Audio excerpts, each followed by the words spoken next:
Hi everyone.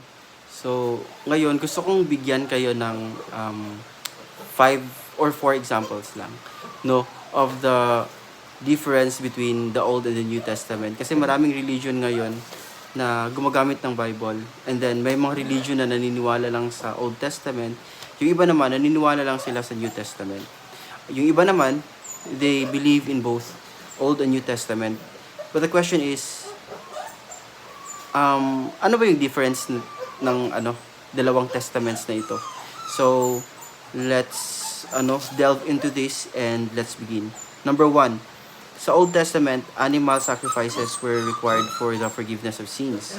So, para mapatawad yung mga nagkasala, so ang kailangang gawin ng mga Israelites noon is mag-sacrifice ng animals. So, pinapatay yung animals, tapos yung blood ng animals yung ginagawang bayad sa mga kasalanan nila. So they have to make sure na yung mga animals were flawless, walang mga defect, yung mga matataba, yung mga healthy na mga animals. Yan sa Old Testament before. Sa New Testament naman, hindi na animals ang ginagamit, kung hindi yung blood ni Jesus Christ through His death on the cross of Calvary. So, ang dugo ni Kristo, when He died on the cross, yun na ang kabayaran sa mga kasalanan ng tao. We don't have to kill animals anymore para mapatawad yung mga kasalanan natin. So we don't have to do it week by week or year after year. So because that was done already once, and that was for all time, yung ginawa ni Kristo. So yung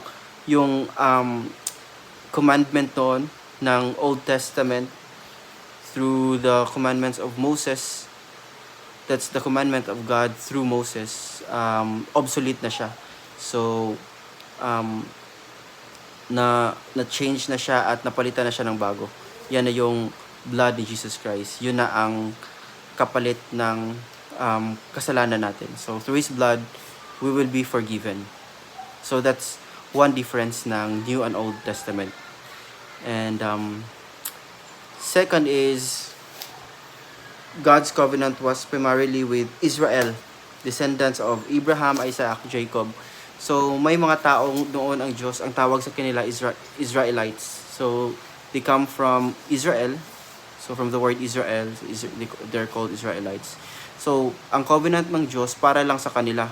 So, those people outside Israel, walang covenant ng Diyos sa kanila. Yung mga promises ni Lord na magandang lupain or magandang buhay para sa family nila and descendants nila, para lang sa Israel. So yung mga hindi kasali sa Commonwealth ng Israel, they are not included. Yan ang Old Testament. But sa New Testament, na-extend siya. So yung covenant ng Diyos is no longer for Israel alone, but for everyone. Israelite ka man, American ka man, or a Filipino. So as long as you believe in God, you believe in Christ, you will be included in the commonwealth of in the people of God. So yung pagiging Israelite mo hindi na according to blood, hindi according sa faith mo. So kasali na lahat ng tao sa mundo sa covenant ng Diyos, hindi lang si Israel. So hindi na siya exclusive. So that's second major difference. Third is the principle of an eye for an eye, a tooth for a tooth. Sa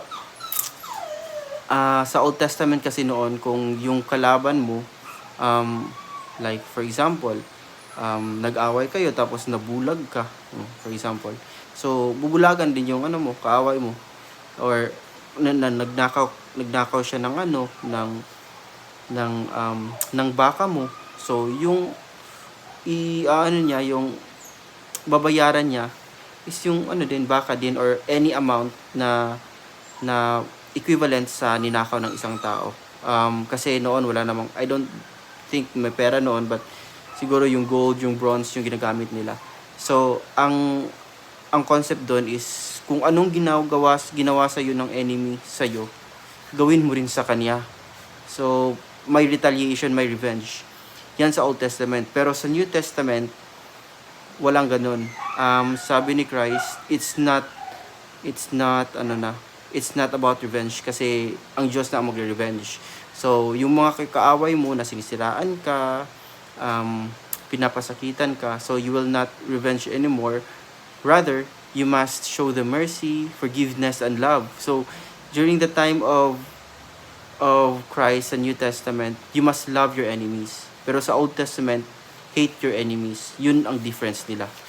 Fourth is, God promised Abraham's descendants the land of Canaan as their inheritance.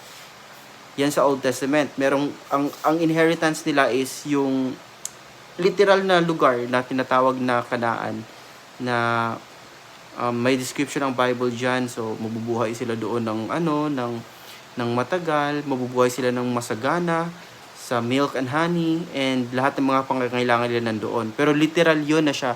Literal yun na lugar na makikita ng mata natin, that we will live physically.